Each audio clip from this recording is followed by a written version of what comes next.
इस YouTube channel में आप सभी का स्वागत है। आज का हमारा टॉपिक है विज्ञान कक्षा 7 अध्याय 4 और अध्याय का नाम है धातुओं और अधातुओं का संसार।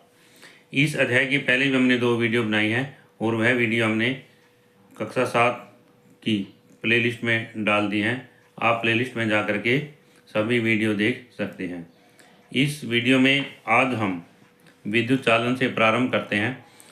इसमें यहाँ पर क्या आपने कभी किसी विद्युत कर्मी को पेचकस का उपयोग करते देखा है? उसका हाथा किस सामग्री से बना होता है? आपने यह भी देखा होगा कि विद्युत कर्मी काम करते समय रबड़ के दस्ताने और जूते पहनते हैं। इसका क्या कारण हो सकता है? इसमें विद्युत कर्मी है विद्युत पर काम करते समय रबड़ के और दस्ताने और जूते पहनते हैं। क्यों पहनते हैं? क्योंकि रबड़ जो है विद्युत की कुचालक होती है। इससे आगे क्रियाकलाप 4.4 आइए अभिकल्पित कर सर्जना करें। एक परिचित्र टेस्टर परिपथ जैसे विद्युत परिपथ की अभिकल्पना कर उसे तैयार कीजिए। तो उसमें टेस्टर परिपथ यानी टेस्ट करने के लिए एक परिपथ बनाना है। हमने यहाँ पर विद्युत परिपथ बनाना है और उसको तैयार करना है। ऐसे विद्युत परिपथ एवं उसके घटक में दर्शाया गया है। इसी क्रियाकलाप को नीचे सूचीबद्ध सामग्रियों का उपयोग करके दोहराइए और अपने अवलोकनों को तालिका 4.2 में अंकित कीजिए। सबसे पहले हमने विद्युत परिपथ टेस्टर परिपथ तैयार करना है। फिर आगे बढ़ते हैं। इसमें आप कुछ वस्तुएं एकत्रित कर सकते हैं। एल्यूमिनियम पत्र का टुकड़ा, लोहे की कील, सल्फर का टुकड़ा, मटर के दाने के आकार का, तांबे का तार, कोयले का टुकड़ा, सूखी रस्सी का टुकड़ा और पत्थर, रबड़ से बना रबड़ और नायलॉन की रस्सी का टुकड़ा। हमने ये सामग्री जो है ये वस्तुएं जो है एकत्रित करनी है। पूर्वानुमान लगाइए कि इनमें से कौन सी वस्तु परीक्षित्र के बलों को दीप्त कर सकती है। कौन सी वस्तु जो है टेस्टर के बलों को दीप्त करती है। सबसे पहले क्या किया हमने, एक टेस्टर बनाया और उसमें क्या फिर उसके बाद में ये सामग्री एकत्रित की। यहाँ पर एल्यूमिनियम, लोहा, सल्फर, तांबे की तार आदि इसमें से जो हमने अभी पढ़ा है। इससे आगे है तालिका 4.2 विभिन्न वस्तुओं अथवा सामग्री द्वारा विद्युत का चालन। क्रम संख्या 1 एल्यूमिनियम पत्रक का टुकड़ा। जब हम टेस्टर में एल्यूमिनियम पत्रक का टुकड़ा लगाते हैं तो क्या होगा, बल्ब दीप्त होगा। क्या होगा भी, दीप्त होगा। यदि बल्ब दीप्त हो जाता है तो कोई भी वस्तु है विद्युत की सुचालक होगी। यहाँ पर क्या होगी, सुचालक होगी। लोहे की कील लगाते हैं तो भी बल्ब दीप्त होगा, सुचालक होगी। सल्फर का टुकड़ा लगाते हैं तो बल्ब दीप्त नहीं होगा, तो सल्फर क्या है, विद्युत की कुचालक है। आपने देखा होगा एल्यूमिनियम, लोहे और तांबे से बनी वस्तुएं बल्ब को दीप्त करती हैं। यहाँ पर ये क्या है, ये वस्तु दीप्त करती हैं। जबकि सल्फर, कोयला, लकड़ी, पत्थर, रबड़ और नायलॉन की रस्सी बल्ब को दीप्त नहीं करती। तो इसका अर्थ क्या हुआ कि एल्यूमिनियम, लोहा और तांबा जो है विद्युत की सुचालक वस्तुओं के उदाहरण हैं। जबकि सल्फर, कोयला, लकड़ी, पत्थर, रबड़ और नायलॉन क्या है, विद्युत की कुचालक वस्तुओं के उदाहरण हैं। क्या आपको क्रियाकलाप 4.4 में विभिन्न सामग्रियों का उपयोग करते समय बल्ब के दीप्त होने की कोई समानता क्रम दिखाई देगा? यह देखा गया है कि बल्ब को दीप्त करने वाली सभी सामग्रियां क्या है, धातु हैं। क्या चीज़ है, सभी सामग्रियां धातु हैं। इसमें यहाँ पर एक प्रश्न भी बन जाता है कि सुचालक वस्तुओं की उदाहरण दो। हम लिखेंगे एल्यूमिनियम, लोहा और तांबा। फिर यह कहता है भी कुचालक वस्तुओं के उदाहरण दो। हम लिखेंगे सल्फर, कोयला, लकड़ी, पत्थर, रबड़ और नायलॉन या रस्सी। इस तरह से हम इसको उत्तर लिख सकते हैं। तो इसमें बलों को दीप्त करने वाली सामग्रियां कौन क्या है, धातुएं हैं। तो इसका क्या अर्थ हुआ कि धातुएं जो है विद्युत की सुचालक हैं। क्या अर्थ हुआ भी, धातुएं विद्युत की सुचालक हैं। वे सामग्रियां जो सरलता से विद्युत प्रवाहित करते हैं उन्हें विद्युत का सुचालक कहा जाता है।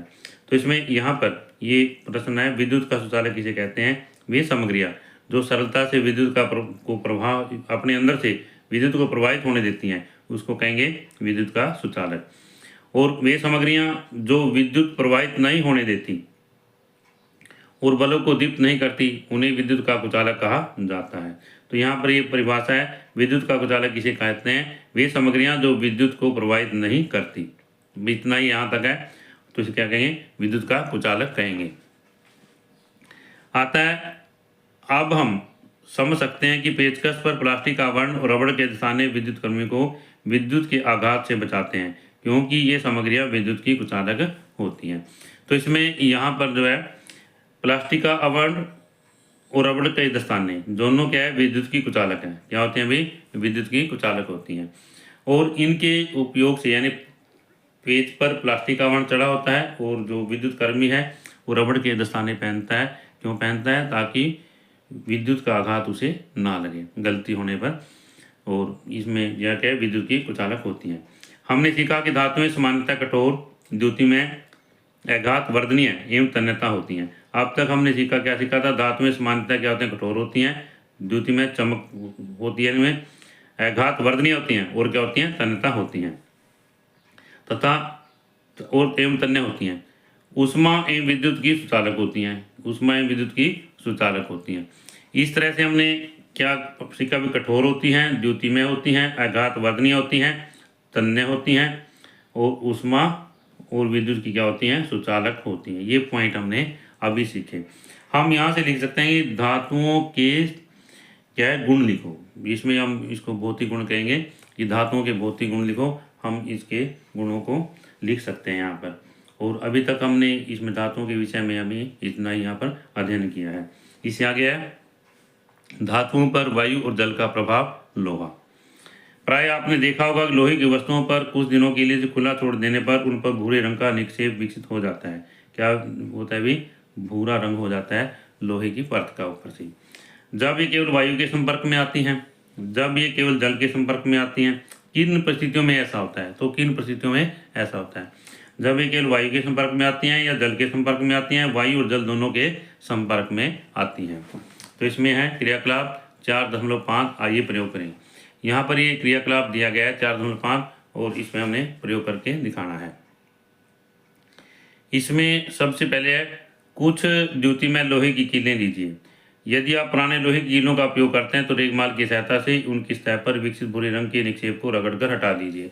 हमने क्या करना, लोहे की कीलें लेनी है और यदि हम पुरानी कील लेते हैं तो हम इसको क्या, रेगमाल की सहायता से इसको जो भूरे रंग का निक्षेप है उसको हटा देना है। स्वच्छ शुष्क एवं बंद ढक्कन वाली कांच की 3 बोतलें अथवा डाट लगी 3 परख नलियाँ लीजिए। तो उसके बाद में क्या है, कांच की 3 बोतलें लेनी है जो कि स्वच्छ होनी चाहिए, शुष्क होनी चाहिए और बंद ढक्कन वाली होनी चाहिए।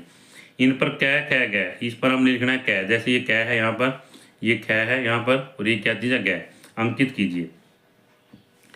3 लोहे की कीलें लीजिए, प्रत्येक कील पर एक एक धागा बांध दीजिए। यहाँ पर हमने एक लोहे की कील ली है, यहाँ पर इसके ऊपर अपने एक धागा जो है बांध दीजिए। इसमें तीनों हमने लेनी है। यहाँ पर कांच की बोतल कै में एक लोहे की कील और थोड़ा सिलिका जेल रखिए।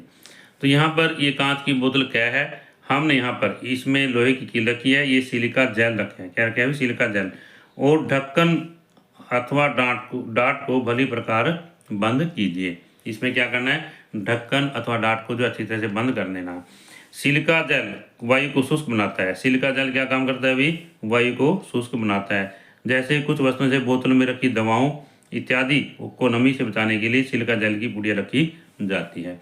तो इसमें ये प्रश्न बन जाता है भी, जो दवाइयाँ हैं उनको नमी से बचाने के लिए किसका उपयोग किया जाता है, सिलिका जेल का। किसका उपयोग किया जाता है भी, सिलिका जेल का उपयोग किया जाता है। या हम कह सकते हैं कि बंद बोतलों में वायु की नमी से बचाने के लिए किसका उपयोग किया जाता है, सिलिका जेल का उपयोग किया जाता है।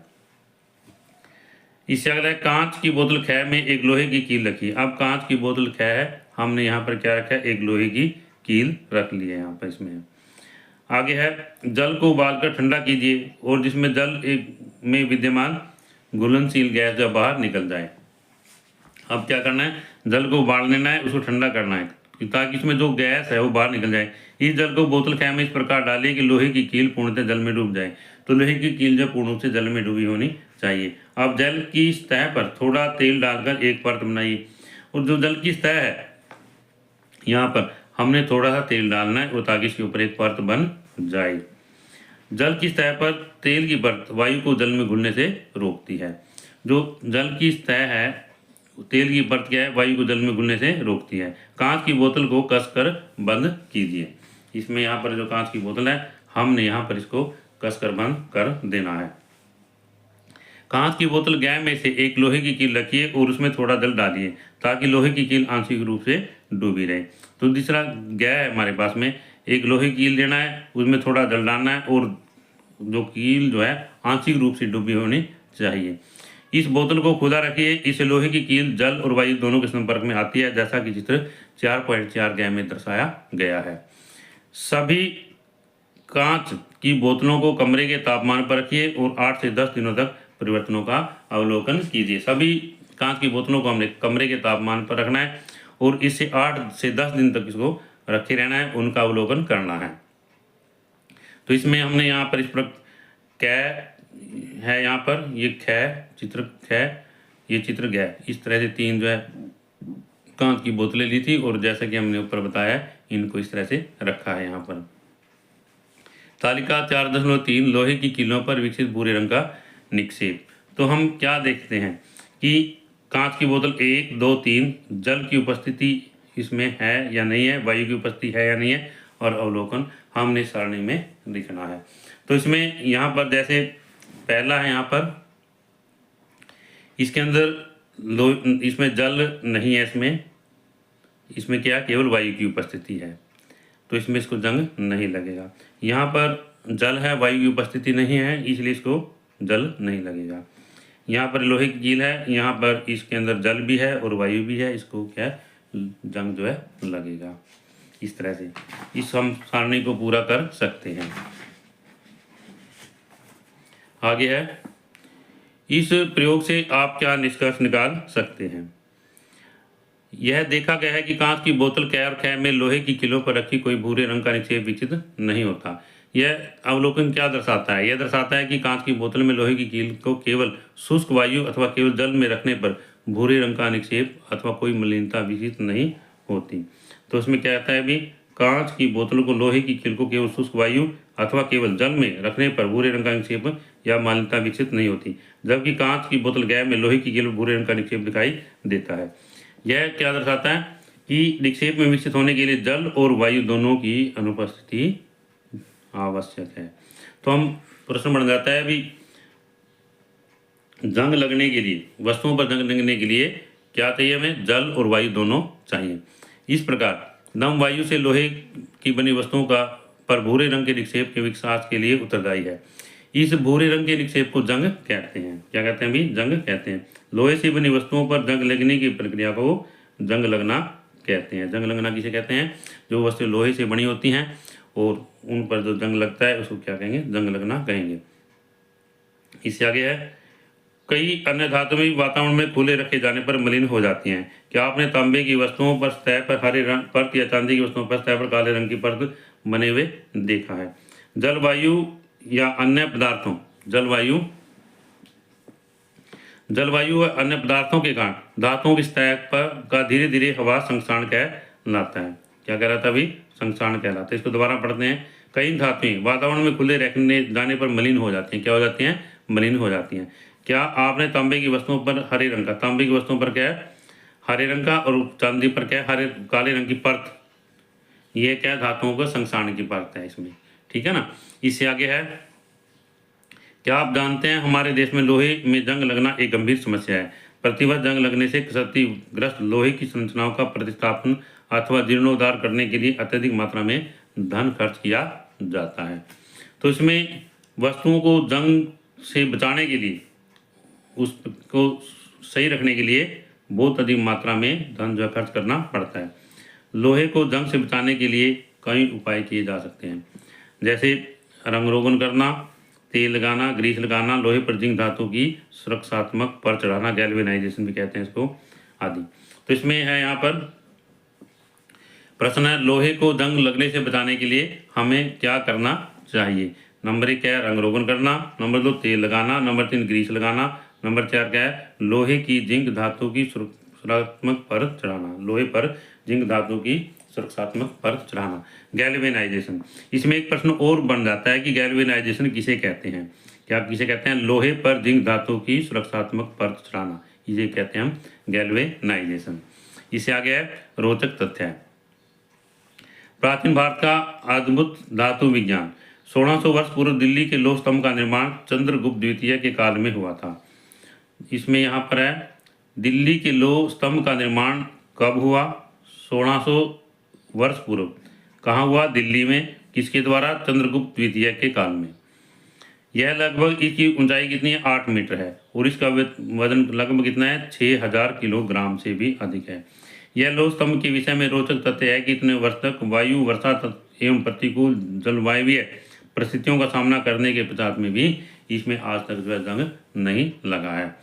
दूसरे शब्दों में कहें तो यह इस प्रकार से निर्मित है कि यह जंग प्रतिरोधी है। यह जंग प्रतिरोधी है।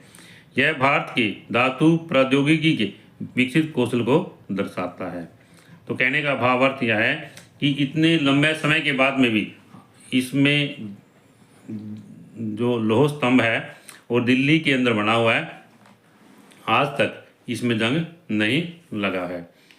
इस तरह से ये दर्शाता है कि ये जो धातुओं का मिश्रण है ये क्या चीज़ है? जंग प्रतिरोधी है। इसको हमें बलपूर्वक करके दिखाते हैं। इस तरह से ये जो है चित्र है, दर्शाया गया है लोह स्तंभ दिल्ली का। आज की इस वीडियो में हम इतना ही अध्ययन करेंगे। आशा करता हूँ कि इस वीडियो के माध्यम से ये टॉपिक आपको समझ आए होंगे और यदि यह वीडियो आपको अच्छी लगे तो आप इस वीडियो को लाइक करें, शेयर करें, कमेंट करें और यदि आप इस चैनल पर नए हैं तो आप इस चैनल को सब्सक्राइब करें ताकि इससे अगली वीडियो आपको मिलती रहे।